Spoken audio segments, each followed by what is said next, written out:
अंग्रेजी में एक कहावत है, success is the best revenge. मतलब सफलता सबसे अच्छा बदला है। आज मैं टाटा ग्रुप के चेयरमैन रतन टाटा के जीवन के एक ऐसे पड़ाव के बारे में बात करने जा रहा हूं जिसमें उन्होंने अपनी सफलता से अपने अपमान का बदला लिया था। दोस्तों, उस कहानी को शुरू करने से पहले मैं आपको रतन टाटा के बारे में थोड़ा सा बता देता हूं। रतन टाटा का जन्म 28 दिसंबर 1932 को मुंबई में हुआ था। ये टाटा ग्रुप के फाउंडर जमशेद जी टाटा के पोते हैं। 1991 में उन्हें टाटा ग्रुप का चेयरमैन बना दिया गया। उसके बाद रतन टाटा के देखरेख में ही टाटा कंसल्टेंसी सर्विस की शुरुआत हुई। उसके बाद उन्होंने टाटा चाय, टाटा मोटर्स, टाटा स्टील जैसी कंपनियों को शिखर पर पहुंचाया। भारत सरकार ने रतन टाटा को 2 बार पद्म विभूषण द्वारा सम्मानित किया। ये सम्मान देश के तीसरे और दूसरे सर्वोच्च नागरिक का सम्मान है। टाटा का बिजनेस 100 देशों में फैला हुआ है और उनकी कंपनी में करीब 6.5 लाख लोग काम करते हैं। दोस्तों, सबसे बड़ी बात टाटा ग्रुप की यह है कि वो अपने फायदे का 66% चैरिटी में दान कर देते हैं। दोस्तों, मुझे उम्मीद है कि आप रतन टाटा के बारे में थोड़ा सा जान गए होंगे। चलिए अब बात करते हैं उस घटना के बारे में जिसमें रतन टाटा ने अपने अपमान का करारा जवाब अपने सफलता से दिया था। बात उस समय की है जब टाटा ग्रुप ने 1998 में टाटा इंडिका कार बाजार में निकाली थी। रतन टाटा का यह ड्रीम प्रोजेक्ट था। इसके लिए उन्होंने बहुत मेहनत की थी, लेकिन इंडिका कार को मार्केट में रिस्पांस अच्छा नहीं मिला, जिसके कारण कुछ सालों बाद टाटा मोटर्स घाटे में जाने लगी थी।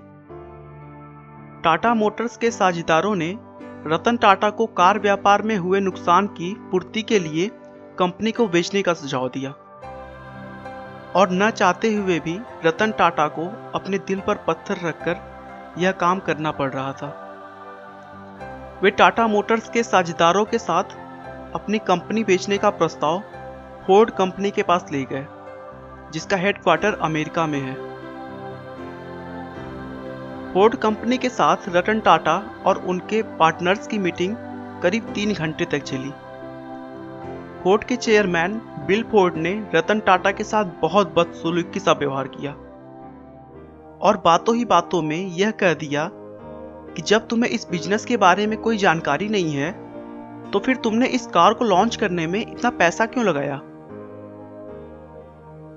हम तुम्हारी कंपनी को खरीदकर बस तुम पर एहसान कर रहे हैं। यह बात रतन टाटा को दिल पर लग गई।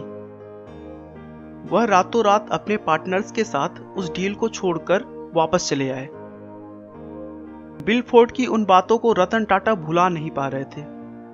वह उनके दिमाग में बार बार आ जा रही थी। उसके बाद रतन टाटा ने अपनी कंपनी किसी को भी ना बेचने का निर्णय किया। उन्होंने अपनी पूरी जी जान लगा दी और देखते ही देखते टाटा के कार की बिजनेस एक अच्छी खासी लय में आने लगा, जिससे उन्हें बहुत फायदा हुआ। वहीं दूसरी तरफ फोर्ड कंपनी लॉस में जा रही थी और सन 2008 के अंत तक दिवालिया होने की कगार पर थी। उस समय रतन टाटा ने फोर्ड कंपनी के सामने उनकी लग्जरी कार जगुआर और लैंड रोवर के खरीदने का प्रस्ताव रखा और बदले में फोर्ड को अच्छा खासा दाम देने के लिए कहा। चूंकि बिल फोर्ड पहले से ही जगुआर और लैंड रोवर की वजह से घाटा झेल रहे थे, उन्होंने यह प्रस्ताव खुशी खुशी स्वीकार कर लिया। बिल फोर्ड बिल्कुल उसी तरह अपने साझेदारों के साथ टाटा समूह के मुख्यालय पर पहुंचे जैसे कभी रतन टाटा बिल फोर्ड से मिलने उनके मुख्यालय गए थे। मीटिंग में यह तय हुआ कि जगुआर और लैंड रोवर ब्रांड 9300 करोड़ में टाटा समूह के अधीन होगा। इस बार भी बिल फोर्ड ने वही बात दोहराई जो उन्होंने मीटिंग में रतन टाटा से कही थी, बस इस बार बात थोड़ी पॉजिटिव थी। बिल फोर्ड ने कहा कि आप हमारी कंपनी खरीदकर हम पर बहुत बड़ा एहसान कर रहे हैं। आज जगुआर और लैंड रोवर टाटा समूह का हिस्सा है और बाजार में बेहतर मुनाफे के साथ आगे बढ़ रहा है। रतन टाटा अगर चाहते तो बिल फोर्ड को उसी मीटिंग में ही करारा जवाब दे सकते थे, लेकिन रतन टाटा अपने सफलता के नशे में चूर नहीं थे। यही वो गुण है जो एक सफल और एक महान इंसान के बीच का अंतर दर्शाता है। जब व्यक्ति अपमानित होता है तो उसका परिणाम क्रोध होता है, लेकिन महान लोग अपने क्रोध का उपयोग अपने लक्ष्य को प्राप्त करने के लिए करते हैं। आपका बहुमूल्य समय देने के लिए बहुत बहुत धन्यवाद। इस वीडियो को लाइक करके आप हमारा मनोबल बढ़ा सकते हैं। मैं हर रोज एक नई इंस्पिरेशनल और मोटिवेशनल वीडियो के साथ आता हूं। दोस्तों, अगर आप हमारे वीडियो को मिस नहीं करना चाहते तो कृपया चैनल को सब्सक्राइब कर लें।